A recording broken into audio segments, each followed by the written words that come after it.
இந்த பேப்பர் ஏன் நீங்க அடிச்சீங்களா? படப்படி பாருங்க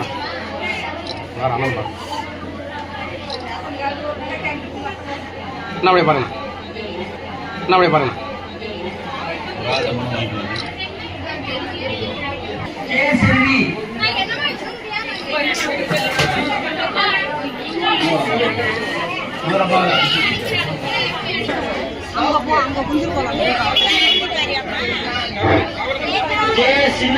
என்ன குறை இருந்தாலும் அதை கொடுக்கலாம். அதற்கு கண்டிப்பாக நிறைவேற்றி செய்யப்படும்.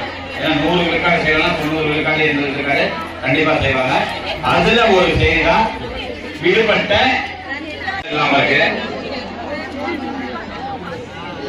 இதுல இருக்கு, இது உங்கள்கிட்ட கொடுத்துருக்காங்கல்ல, இதையும் நிறைய இடம் வலியுறுத்தி இருக்கோம். அதை வலியுறுத்திட்டீங்களே, ஏன் இவ்வளவு லேட்டுங்கிறதுக்கு காரணம் நிறைய இருக்குங்க. ஏன்னா இந்த உரிமை தொகை கொடுக்கணும்னா 1 மாசத்துக்கு 400,000 இல்லாம இருக்கு. இதுல இருக்கு, இது உங்கள்கிட்ட கொடுத்துருக்காங்கல்ல, இதையும் வழி விடுமா